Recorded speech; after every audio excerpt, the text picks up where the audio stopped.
Пэўныя рухі адбыліся сярод спартовых чыноўнікаў. Рутэнка стаў бліжэй да пасады міністра спорта. Пікіроўкі Кавалевіча і АБФФ працягваюцца, і нібыта справа ўжо можа вырашацца праз міліцыю. І новы гулец МЛ Віцебск, самы дарагі футбаліст, які выступаў у беларускім чэмпіянаце. Гэта ютуб-канал Шаснок, меня зовут Ярослав Пісаренко. Вітанкі ўсім! Ну што, рушым наперад. Арына Сабаленка гуляе зараз у Індіан Уэлсе. У 1/8 беларуская тэнісістка перамагла Наомі Осаку і прайшла далей. І вось цікавая статыстыка. Для Сабаленкі чвэрцьфінал Індіан Уэлса стаў ужо 31-м чвэрцьфіналам на турнірах WTA 1000. Гэта 6-й паказчык у гісторыі. Ну і як вы, напэўна, ведаеце, гуляе Сабаленка ў новым для сябе статусе. Бойфрэнд дзяўчыны Георгіс Франгуліс зрабіў Арыне прапанову рукі і сэрца. Азначаем, што крыху раней Сабаленка даволі празрыста намякнула хлопцу, што той мусіць рабіць. Thank you guys, I love you, and thank you to my boyfriend. Hopefully soon I will call you somehow else, right? І зараз тенісістка вымушана цягнуць свой тэнісны крыж з велізарным пярсцёнкам на безымянным пальцы. Як я магла сказаць не гэтаму кальцу, яно вельмі зручнае. Мы правялі папярэднія тэсты, каб праверыць, ці няма рызыкі страціць дыямент падчас гульні, але яго няма. Але ўвогуле, канешне, на тэнісістцы хапае розных упрыгожвань падчас матчу. Не ведаю, можа яна проста баіцца ў распранальні іх пакінуць. Мала лі, там нічога сабе, такія цэны ўсіх гэтых штук на ёй. Таму тэнісная прыма вымушана цягнуць гэта ўсё на сябе і падчас матчаў. Я адчувала сябе дастаткова ўпэўнена, надзеўшы кальцо падчас матчу. Яно вельмі зручна, яно блішчыць. Спадзяюся, мои суперніцы адцягнуцца на гэты дыямент,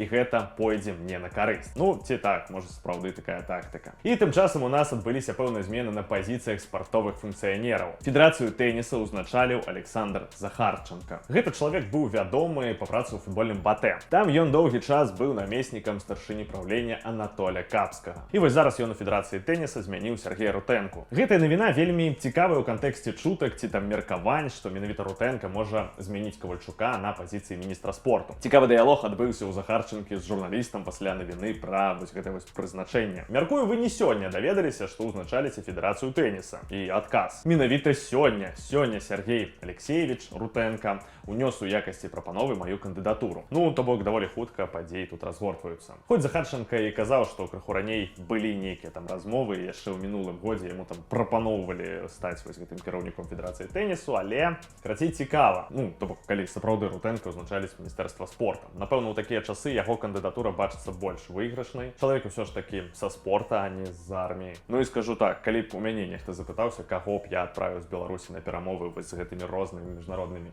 федэрацыямі, ну, дакладна я б не адпраўляў Кавальчука. Гэта дакладна. А вось Рутэнка, ну, можа быць. Пішыце ў каментарах, ці сапраўды можа адбыцца такі вось мув, і што беларускі спорт вось пакрысе будзе вылазіць з акопаў, а міністр нарэшце будзе займацца не толькі пакараннем і катаваннем людзей, але і нарэшце вырашаць нейкія спартовыя справы. Ці ўжо ўсё адно, хоць там, не ведаю, Александр Глеба пастаў, нічога не зменіцца. Што думаем?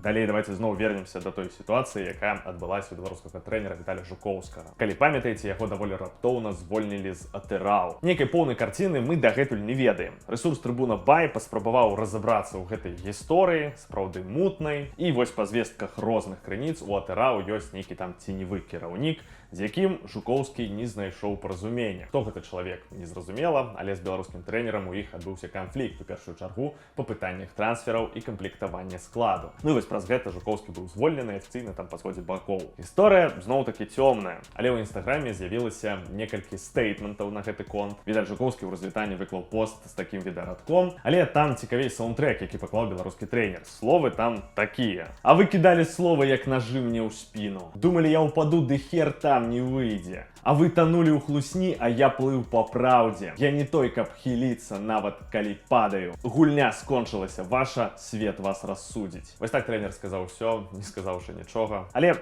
гэта стейтмент, пагадзіцеся. І вось ужо без Жукоўскага ў першым туры чэмпіяната АТРАУ згуляў па нулях з Улытау. І беларускі гулец АТРАУ Руслан Юдзенкоў запосціў такую вось сторыс. Сабака лае, караван ідзе. Каму патрэбна, той зразумее. Каго мае на ўвазе Юдзенкоў, можна толькі гадаць. Зараз Жукоўскі вярнуўся ў Мінск і чакае там новых прапаноў па працы. А так, ну да, караван ідзе, а Собака гавкает. Гэта, калі што, не стейтмент, просто мем гэты неяк хацелася ўжыць. Але ў беларускім футболе хапае сваіх гісторый. Давайте вернемся да таго, як трэнер Нёмана Ігор Кавалевіч у міжсезонцы вырашыў наехаць на суддзяў. Ужо ёсць нават два бакі гэтага канфлікта, якія неяк выказаліся. Сам Кавалевіч кажа, што ёсць запісы відэакамеры, і там все максімальна па іх зразумела. Ну і карыстаючыся нагодай, конечно же, расказаў, як суддзі забіваюць яго каманду і колькі было несправядлівых выпадкаў, калі суддзі прымалі рашэнне ў бок мінскага Дынама. И додал тренер наступное: я могу только констатировать, как было, а вы задавайте вопросы, что делать тем, кто выше. Судья делает результативную ошибку не в нашу пользу. Что я могу сделать? Только готовить команду на следующую игру.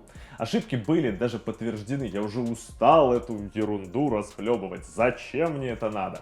По Бресту вам даже публиковать ничего не надо. Есть записи, обратитесь за ними. То есть, что на тренера рыхтуют купу протоколов и нават зварот у милицию, Кавалевич прокомментовал так: пусть подают хоть в Организацию Объединенных Наций, мне от этого что? Право людей подавать туда, куда они хотят. В милицию, полицию. Кіраўнік департамента судейства и инспектования АБФ Владимир Кузьмин только подтвердил, что выпадок сапраўды был. От группы судей написаны рапорты о тех событиях. Ладно, если бы это сделал один человек, он может иметь зуб на Игоря Николаевича. А здесь таких рапортов несколько. Я знаю, что будут затребованы объяснения от всех сторон. Потом примут решение. Можете поглядеть минулый выпуск на канале с Геннадием Тумиловичем. Там ён добра раскладывае, хто такі Кавалевич, чаму ён себе так паводзіць і чаму гэта добра і ў пэўным сэнсе натуральна. Але чым скончыцца гэтая гісторыя з суддзямі пакуль не зразумела. Вось і пабачым, наколькі моцны вось гэты дах у градзенскага трэнера. Ну а МЛ Віцебск тым часам моцна рыхтуецца да сезона. Чарговае падпісанне Шамара Нікалсон з мексіканскай Тихуаны. Яго ўзялі ў аренду да канца сезона 26. Трансфер-маркет ацэньвае гульца ў 3,2 мільёны даляраў. Такім чынам форвард стаў самым дарагім гульцом у гісторыі вышэйшай лігі. Ён мае 62 гульні за зборную Ямайкі, у гэтых матчах ён настраляў 21 гол. Але сам ён мае даволі складаную гісторыю. Гулец вырас у Кінгстане, гэта сталіца Ямайкі, у вельмі бедным і крымінальным раёне. Шляхоў па жыцці адтуль было няшмат, але хлопца выратаваў футбол. Хаця прыгод на яго шляху зноў-такі было вельмі шмат. Напрыклад, калі Нікалсону было 17 гадоў, яго бацьку забілі. Ён кінуў футбол, хацеў адпомсціць і ў гэтым усім вельмі наблізіўся да крымінала. Але ўсё ж такі даў рады вярнуцца ў футбол. У свой час маскоўскі Спартак заплаціў за гульца 8 мільёнаў даляраў. Пасля Нікалсон паехаў у Лігу 1, дзе выступаў за Клермон. І толькі вось потым ужо мексіканская Тихуана і адтуль у МЛ. Былі чуткі пра тое, што форвард мог вярнуцца ў Расію, але не атрымалася, нібыта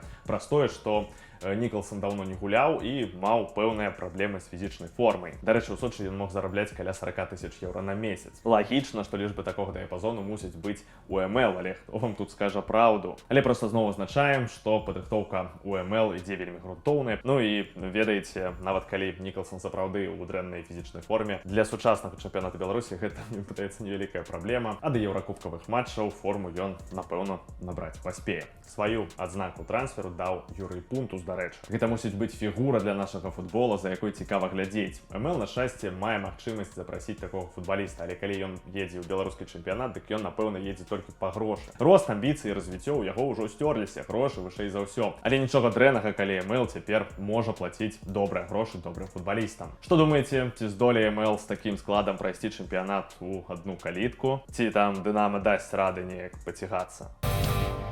Тут, дарэчы, жонка Олега Вератила засумовала по тым, як раней жилось. Есть ли шанс, что мои дети летом увидят море в связи со сложившейся ситуацией? Хорошо же было в 20-м и все, что было до. У комментариях жанчына працягвае, до Европы не добраться праз проблемы с визами, Турция дорогая и гэтак далей. Не хапае толькі каментароў про тое, что увесь Ближний Усход зараз просто палае. Ну, что тут дадаць? Няма таго, што раньше было. На жаль, у такім свеце зараз жывем. Ну, але давайте не сумаваць, будзем разам тут чакаць добрых навін. Дзякую вам за прагляд. Лайки, каментары, подпіски нам вельмі дапамогуць. Пакуль.